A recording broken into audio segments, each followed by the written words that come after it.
Good morning, everyone. Welcome to Coffee and Cookies. My name is Lindsay, and today is a fantastic Friday because we have some special guests.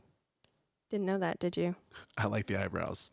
That was a lot of eyebrow movement there. You know, I'm excited. You're excited? Well, I mean, there's... I can't take you seriously right now. So we have guests. There's another reason. It's also, what day is it? The best Friday ever. Because it's... Good Friday. There you It's go. a good... Didn't I just say that? It's a good Friday. Oh, well, Yep. It's the best Friday. And we are just so excited to be here. Yes. Nick's intro. Yes. Okay, do the intro. Do it. We're so excited you're joining us. Today's show is sponsored by Rookie.io, reputation management at a third of the cost. Build your reputation for just $97 a month. Learn more at www.ruci.io. Nick, we are so excited to have guests this morning. Are you excited? Yes, I am. Of course I'm excited because I know who they are because they're standing next to me. Like, y'all in for a treat today. Y'all are in for a treat. Mm-hmm. We have a power couple in here. Mm-hmm. Got power couple. I almost said power packed couple, and it didn't really roll off my tongue too well. It did the second time. Nicely I know, done. right? Yeah. There we go, right? So good morning, audience. Thank you guys for joining us today. If you're joining us on the podcast, make sure to come and join us over on Facebook and YouTube so you can be in the comments. Good morning, Amber, sweet wife. Good morning, Rosalie. Good morning, Dad. TGIGF. Dad, I don't know what all those extra... TGIGF. Thank God it's Good Friday. Oh, see, there we go. That's why I need to have you around because you do the explanation thing. So I'm gonna pass it back to you real quick. That's how I roll. Let you introduce our guests. Let's get them on camera and let's have a great morning. Yes, we are so excited to have this power couple in our house today. They're former teacher and still W-2 for the moment employees. But they are looking to just, bless people with their wisdom, and we're so excited. I've known them from church. I had the privilege of serving underneath them on their team, and that was amazing. So please welcome. Pause for effect. Oh, okay. I'm like, I'm over here, and I'm ready to hit the buttons, and she's just messing with me. She is. She's got you. Jonathan and Narmine Kendall, thank you guys so much Welcome, for being y'all. on with us. We're so excited to have you guys. So excited to be Very here. excited to be here. Yes. So this is Narmine. This is your second time on the set with us, and this is your first time on set with us. Yeah, I'm a rookie.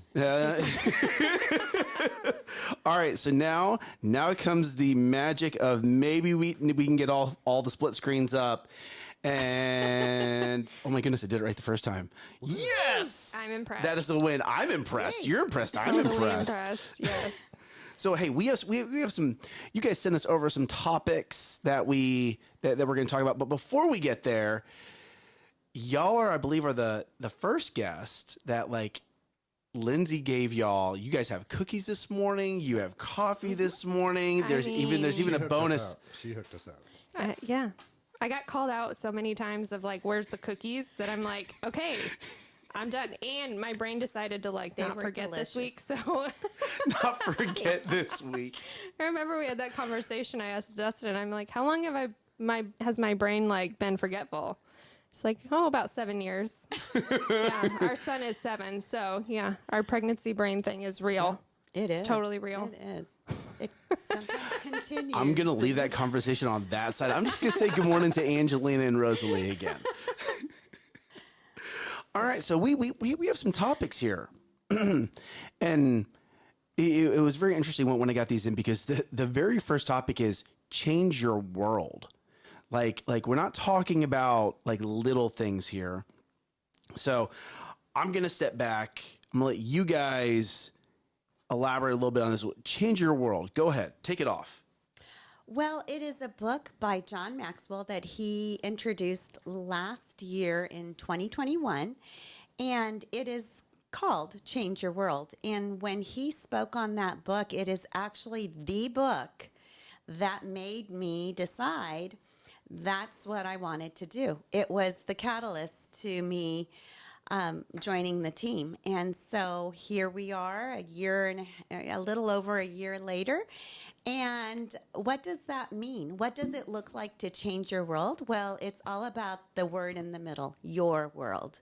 What are you doing to change your world? And your world is just the people around you, the families, the people in your community, one person at a time. So there's a lot to go with it, but No, and keep going. This is where you guys impart. So please. So the first thing you have to know in order to change your world are what are your core values. So you can't change the world if you don't even have any core values in your life to change the world with.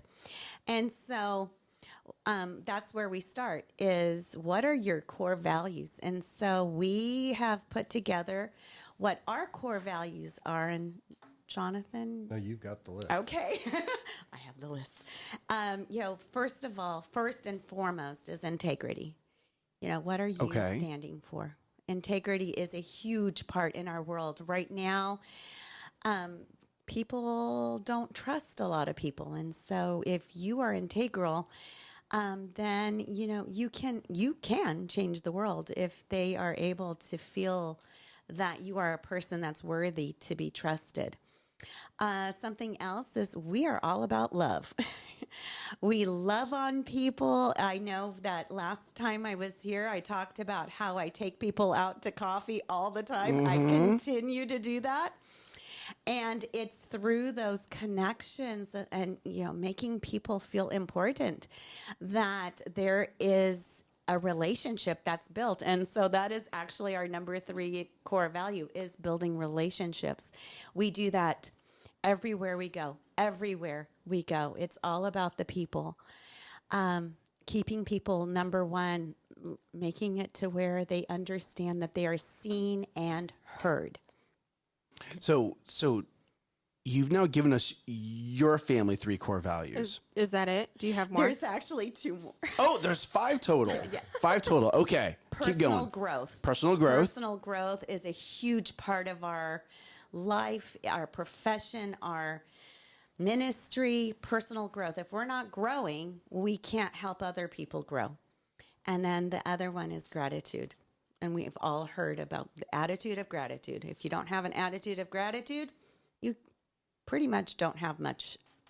And I think another one, too, that I just realized we didn't put on there, which is at the top, is our faith. That's what drives us. That's what gives us hope. That's what gets us through the hard times in life. And so you've got to have faith. And your core values are extremely important. I've realized recently that my personal values don't line up with my corporate core values at all. And it really struck me that that's why I've had such a struggle in this time period is because there is no alignment of those core values. And John Maxwell actually talked about that when we were in Orlando a month or so ago. And one of the first things he said, and the light bulb just went on immediately. And so core values are extremely important, and you need to know what your core values are. And most of us know our core values, but how many of us have actually written them down?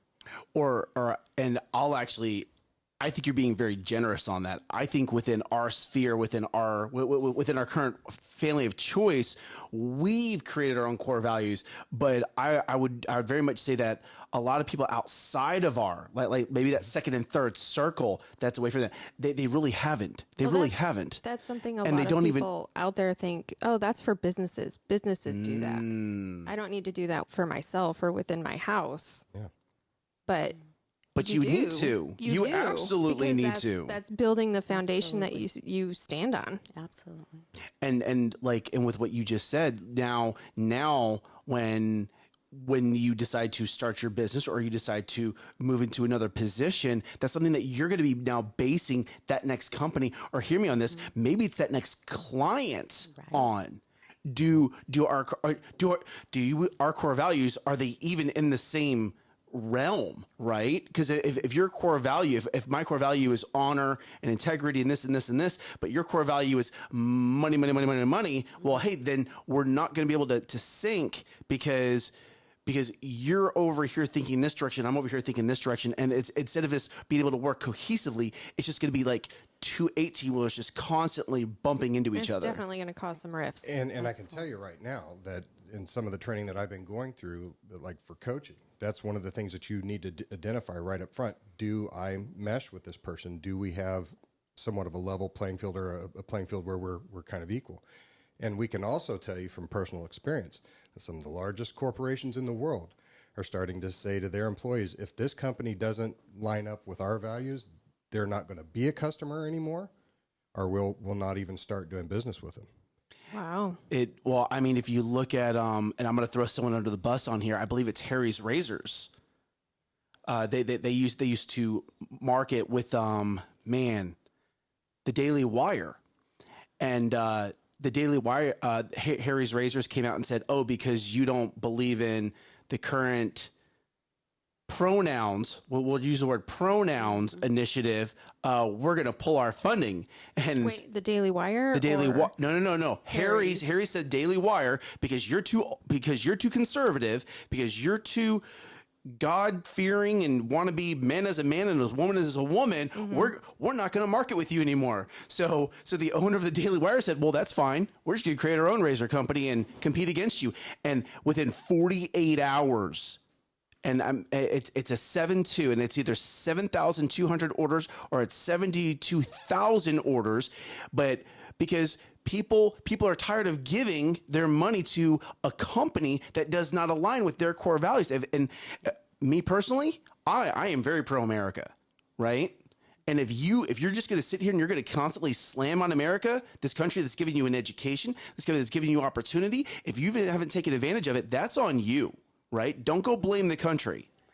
But if you're going to go down that direction, you're not going to be my perfect client. One, I'm not going to be a great company for you to work with. Two, because you're going to see everything that I'm posting. You're going to see what I'm saying. And to take that a step further, maybe you're just an ultra negative person. Well, then that's not going to vibe with the people that I want to do life with. And I'm going to very nicely ask you to either level up or level out. Right? So the core values matter because now I have a standard, or you have a standard to now start measuring others who you decide to do life with. One, two, if you're sitting here going, "Nick, maybe that's not fair. I don't have core values." Great. Well, you have two people right here on camera, and they're not me and Lindsay, that you can reach out to start to establish your own core values. Who are going to love on you, and they're going to build a relationship with you. And based then on you their core value. And then you can come talk to me You again. have two best friends right here. Yes, we will love you so much. So let me actually transition to something that we're working on right now. Okay. And that I love is, how gentle she says that. That's her former teacher coming out. I know. I can feel it. Like, Keep you on Nick, track thank there. you so much for sharing, but it's time to stop talking now, stop okay? Yeah. I love you, Nick. So here we go. So this is what we're all about, is finding, what do you stand for? What do you want to be known for in your business, in your personal life, in your person? Who do you want to be? Is this like write your Are you ready? gravestone Are you ready? story? Hold on. Is that what this is? When you walk out the door, what are the people saying about you after you've left? Yes, exactly. And that's where integrity comes in. I mean, that is where the core is. What are you doing in secret? What are you doing behind closed doors? Are you living out your core values behind closed doors? So we actually have a program, and it's on my link tree, excuse me, and it is called 4. And that's what we go through. We go through, what do you want to be known for? 4. Yes, FOR. Yes. What do you know? And we are all about clarity. We want you to be clear about, what do you want to be known for? And what are you known for? There's a gap. You could think that you are known for something, but it's the customer or the client or your family that's going to say, you know what? That's not what I feel you're known for. It doesn't have to go that far. Maybe your spouse or Yes, friends. Absolutely. Yes. Let's be honest.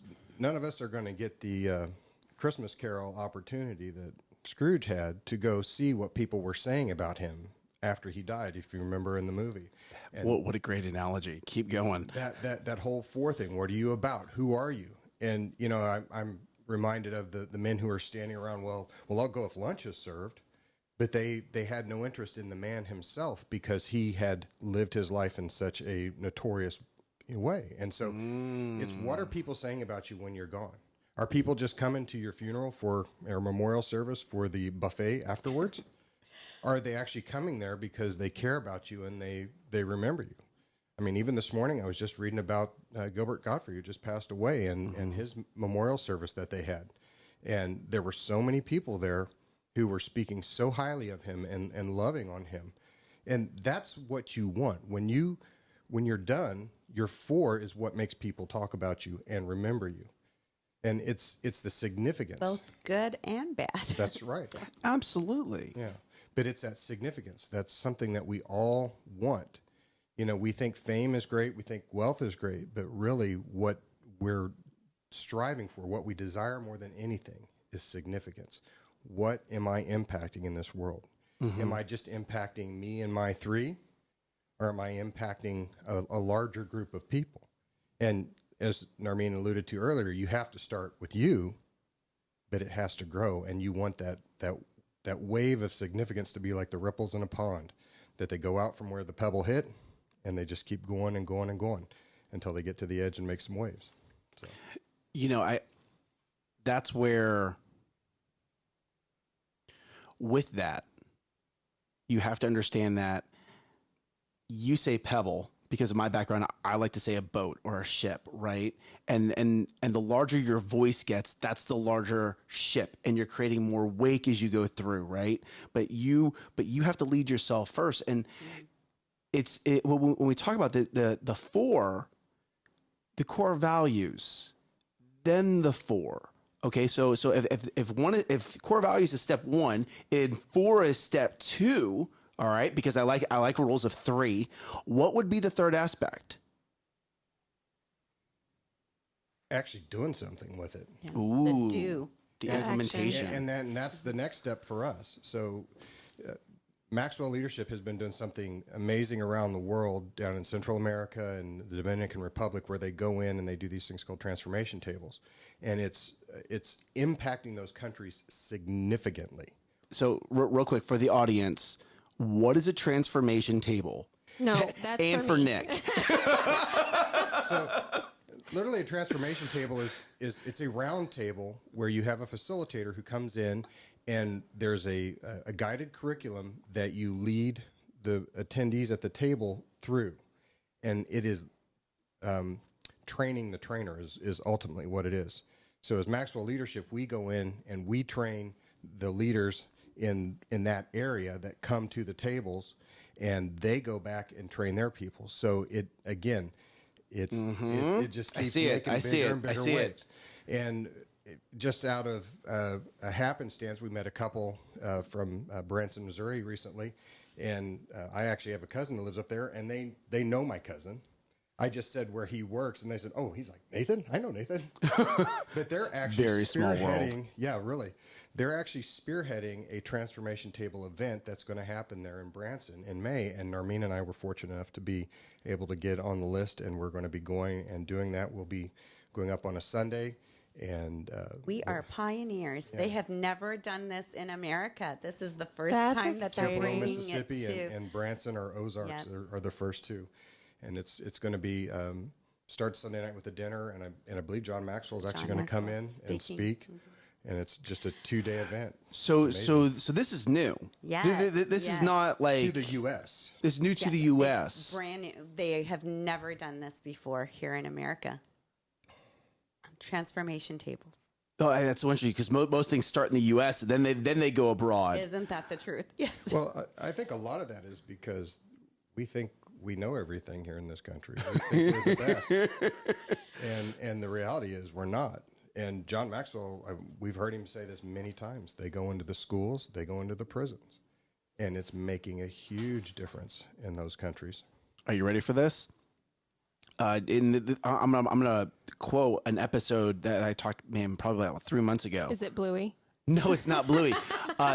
Norway. It's Norway. Norway is actually shutting down their prison systems, and the reason why they're shutting them down is not because people are just no longer criminals, but they're doing such a great job of getting the criminals back out, rehabbing them, and getting them back to be assets to the economy instead of liabilities to the economy.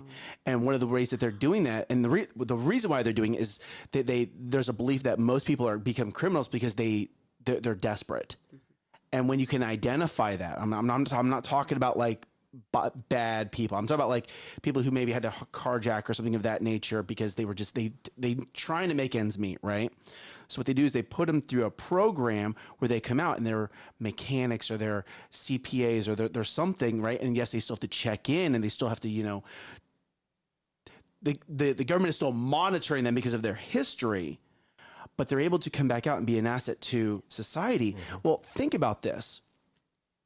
You just talk about how you're going to bring this transformation table into the school. What have you done? You've done something that schools are not doing, which is giving kids a sense of direction. We teach them English and science and name it, right? But as a high school kid, no one's saying, hey, maybe you need some leadership. Hey, what are you good at? Hey, what do you like?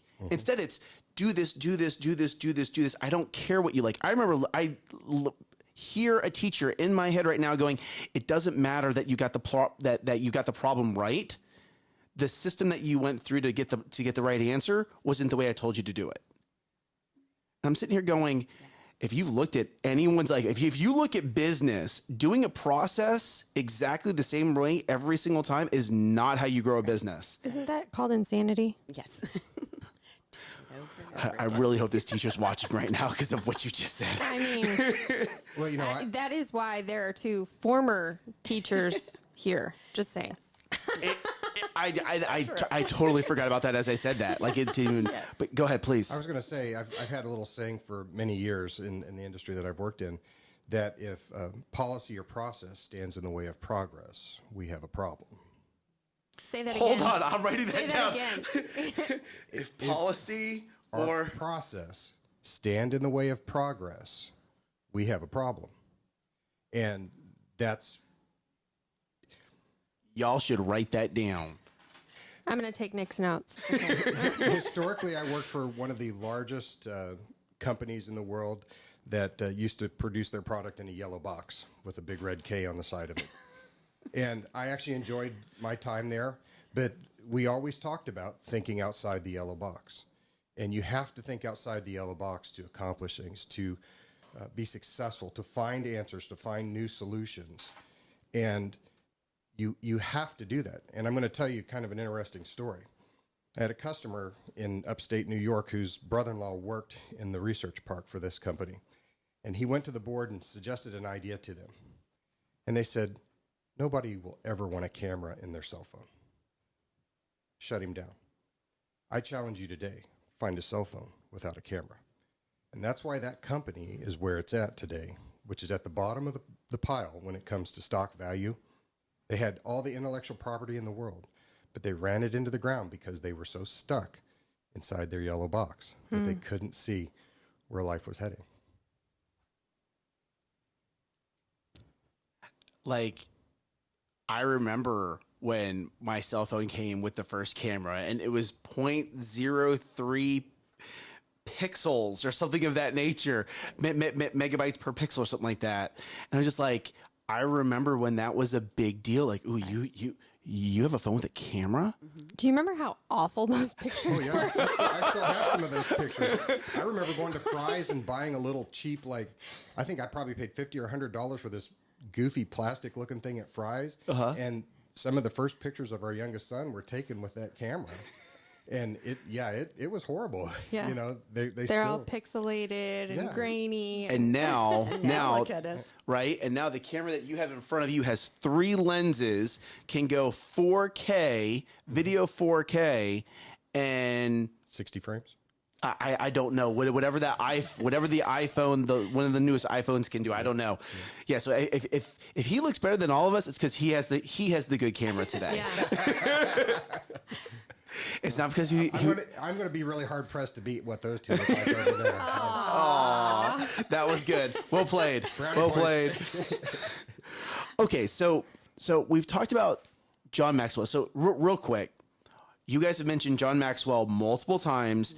Can you tell the audience why you've mentioned John Maxwell multiple times? And then we're going to go into the third topic. Yes. So I am a leadership and communication coach with the John Maxwell team, which has now been rebranded as the Maxwell Leadership. Leadership. Okay, great. So that's the world that you two are in right now. So if you're hearing a lot of John Maxwell, understand that these are people who are educated by John Maxwell. They didn't just go read the books. Like Right. they've been to Trainings seminars and and- trainings and conferences. And he has surrounded himself with some of the sharpest people Yes. in this industry. And right now, the man who is running Maxwell Leadership for him, and who is also a part owner with him, has been with Maxwell for over 25 years. And so this man has been prepared to take this role. And he is amazing. I mean, we interacted with him, and you're just blown away how friendly and communicative he is when he's talking to you. You just feel it. And what's really cool is he and I actually have the first same name, even though he doesn't go by that name. There you go. So that was kind of fun. There. You know, John Maxwell, Narmine talks about this, but the reality is he has impacted our lives in greater ways before we even got to this point in time, because we spent a number of years in an organization where he would come pour into us. And so we've read his books through the years and heard his wisdom from stage and through audios. And He was our coach before he literally became our coach. Okay, so Yes. I'm going to put a pause in this real quick. I've had people say, "Oh, John Maxwell, that curriculum is just, it's so old. Like it's outdated. It's not relevant for today." And to that, you say, bogus, because one of his most successful books, he did a 2.0 of it, and it was an 89% revision. And "Wow." sold 27 million copies. The man has written over 100 books with over 27 million books sold. Yes. I mean, he's doing something right. And I'll tell you what, yeah, you hear the same information again and again and again. But partially that's because it's not sticking in your head. You need to get it to stick. It's a simple message. Okay. And that's what's beautiful about it. It's a simple message that is applicable in every area of your life if you allow it to be. I know that there are other, gurus in the world, leadership gurus in the world, but he comes back to basics. It's all about you. It's never about himself. It's all about what are we doing for you. And so he allows us to get out of ourselves. And so I know that our time is limited, but I just wanted to say that I am in the schools right now, and I'm doing his book, The 15 Invaluable Laws. And just last week, I was speaking on the law of pain to ninth graders, 105 ninth graders. I go into every single classroom, and I am speaking, asking questions, probing them to think for themselves finally. And this young man, I asked him, so on a scale of 1 to 10, what was the worst pain that you have experienced in your life? And I get really personal. And he talked about how his grandmother just passed away recently. And although he was very close to his grandmother, it was the pain that he witnessed his mother going through that was very impactful in his life. And in fact, later on, I was probing him a little bit more, and I said, how was it that you witnessing your mother going through this pain has changed you and your perspective? He said, seeing how my mother's strength came out in that very, very challenging time makes me feel like I can face anything and be like my mom, as strong as my mom. This is a ninth grader who is 15 years old. To have that light bulb moment, and everybody around him, it was a classroom of 30 kids, and he was speaking from the heart, and he's a very impactful young man. People follow him. He's on the football team, and he's very well known. And for him to get to that point, I feel like that's what it's all about. How are we impacting our young people? How are we impacting the people around us? How are we changing those we come in contact with? And I believe that young man will never be the same again, because he was able to actually process that experience, and now he's going to be able to move forward in his life. That's good. That's amazing. People don't understand this, I think, a lot of times, is that you need to connect the dots with things that happen in your life. And every situation that you go through should be a learning situation. John talks about one of the things he said, everybody says, well, experience is the best teacher. And he says, I say no to that. Evaluated experience is the best teacher. Because when you think about what you have just experienced, why did I experience that? What decisions did I make? What decisions could I have made that would have changed the outcome or, changed what happened? You evaluate your experience, but you want to be able to connect those dots in your life so that you know how to navigate through life. Mm-hmm.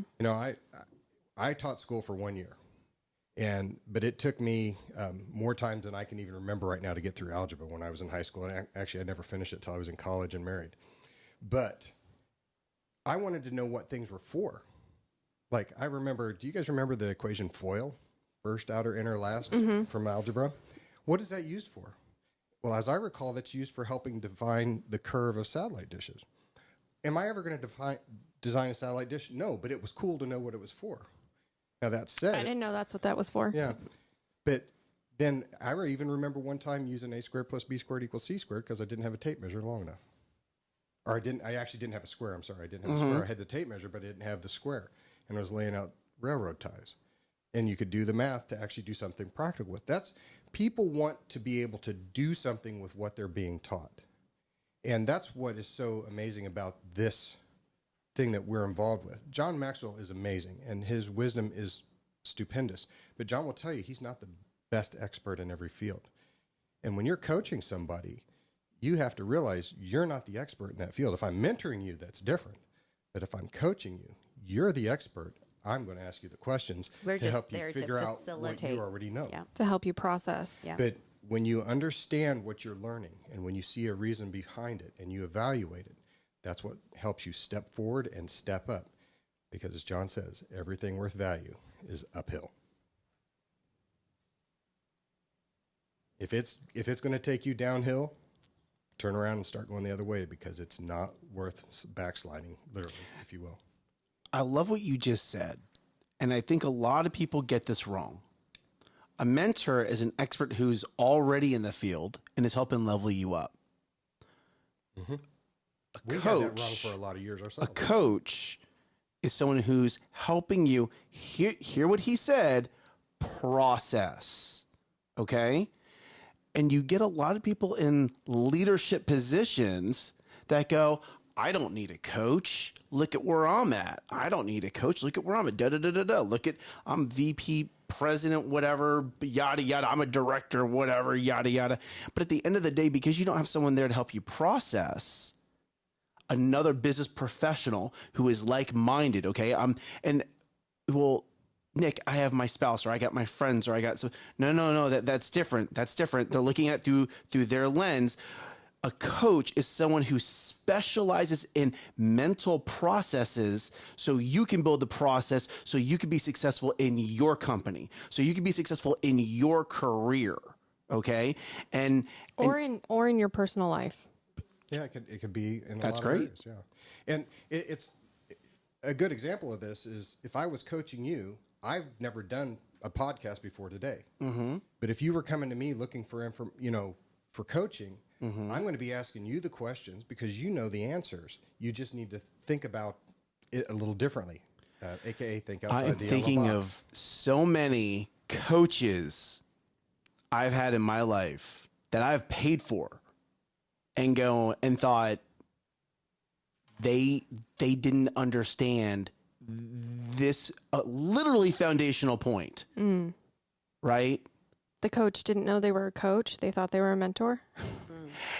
Yes, because they would be like, they have this specialty, but they're telling me how to do marketing. And I'm like, I hear you. I hear you. But do you understand how stupid you sound right now?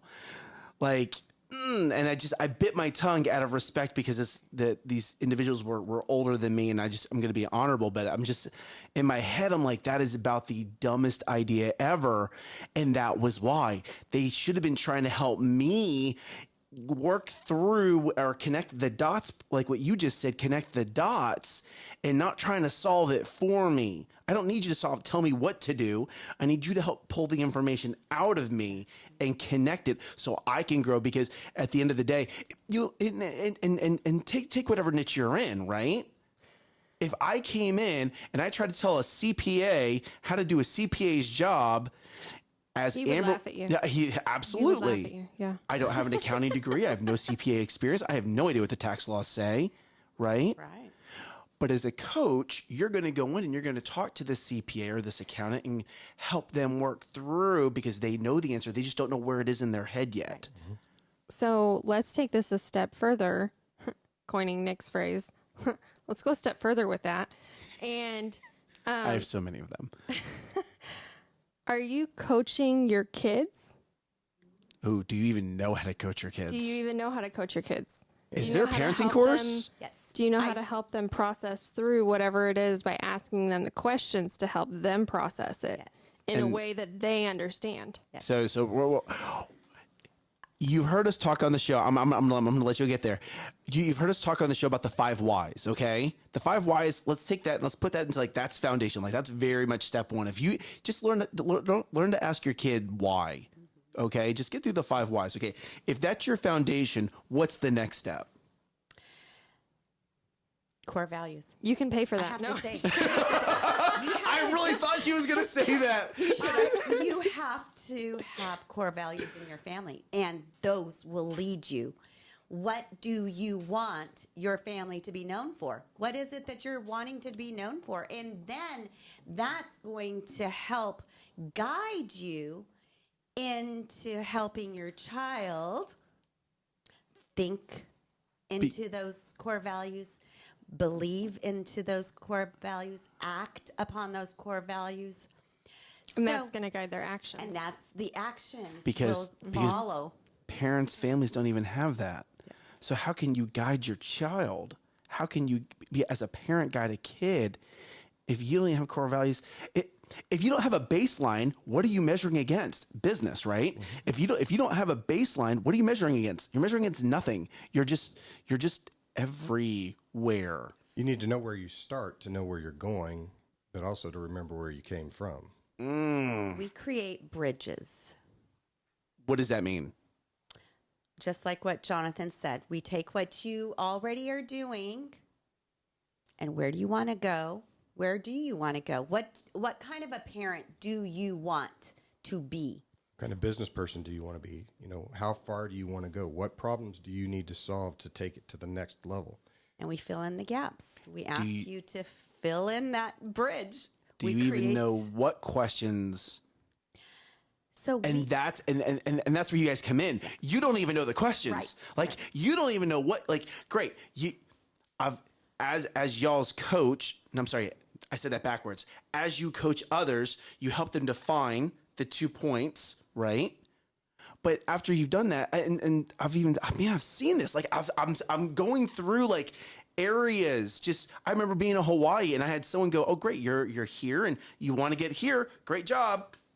Figure it out." And I'm like, "Oh, okay, thank you." I'm like 24 years old and I'm like, what do I do now? Like, thank you for helping me understand my ultimate goal. But you guys now come in and go, great, now that we've defined that, now here's the questions you don't even know to ask. That you know the answers to that are gonna build your bridge. Oh my goodness, because you need to build it yourself. Yeah. And quite honestly, I have all kinds of graphics that you need to build for this, Lindsay. you know, our process actually says we give the agenda building to the client. We say to them, what do you want to talk about? Where do you want to go? What do you want to do? Because we put them in the leadership. yeah, again, they're the expert. They know more about whatever they're doing than I do. And that's where we need to be. And I wanted to kind of jump back to the whole parenting thing.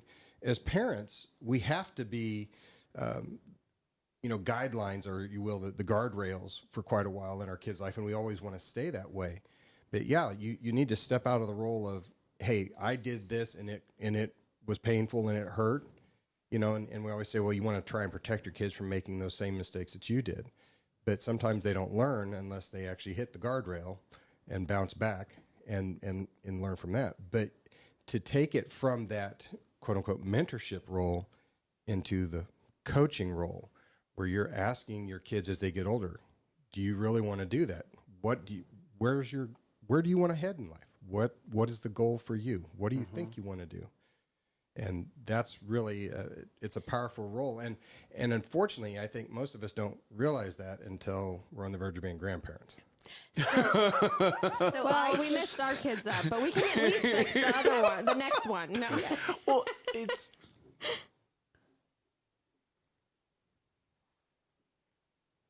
there is a generational gap in learning. Your parents got you as far as they could get you. And now that they're grandparents, now they have another 20 years, 15 to 20 years underneath their belt that they can go, oh, well, hey, let me help you. Like, I was able to get you to here based off of the knowledge that I had, right? But now, I mean, by the time I have grandkids, I'll be Pastor Key's age. I'll be in my 60s, right? By the time I have grandkids. That's another 20 years of knowledge that I can now impart into my grandkids, right? So yes, there's a jump there. There's an absolute jump there. Now, hear me on this, parents. How many of you are actually asking your parents with your kids, right? And as a grandparent, just because you're a grandparent doesn't mean you're done. You just hit hard mode again. Like, don't start neglecting your family just because you're a grandparent. You still, and what I'm not saying is, I'm not saying you need to take over and raise their kids for them, because I'm not saying that. But what I'm getting at is, make sure you're there. Make sure you're asking the questions. If you're like, Nick, I don't know what questions to ask, then maybe you need to seek coaching from our guest. And then that helps empower you to now be that grandparent and parent into not just the generation that's coming up behind you, but the generation that's coming behind them. Like, I'm sitting here and I'm seeing so many I'm seeing so many dots connected, but I'm also seeing so many pitfalls where people are like, okay, I'm done. I'm a grandparent, easy mode. No, like, that's where. Yeah. Spoil them and give them back. Right. Yeah. I actually saw something yesterday that said, if you, I forget how to put it in the beginning, but basically, if you work with your kids, then you get to spoil your grandkids. But if you spoil your kids, you end up raising your grandkids. Yes, I've read that before. All right, ladies and gentlemen, it is Friday. We thank you guys for coming onto the show. This was really good. I have actually, I pulled up a Word document. It was typing notes if you saw me look down. So I'll make sure to put those notes into the comments to share it with the audience. But thank you guys for coming onto our show this morning and dropping your knowledge and just your excellence and your greatness with us. We're going to get to work. Why? Because it's Good Friday and I want to get home and spend some time with my kids. Mm-hmm. Right?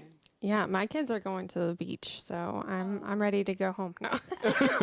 There you go. So thank you guys again for coming on here. Hopefully we get to have you guys again on our show, and want to make sure that you rise up and crush it. Bye, y'all. Bye.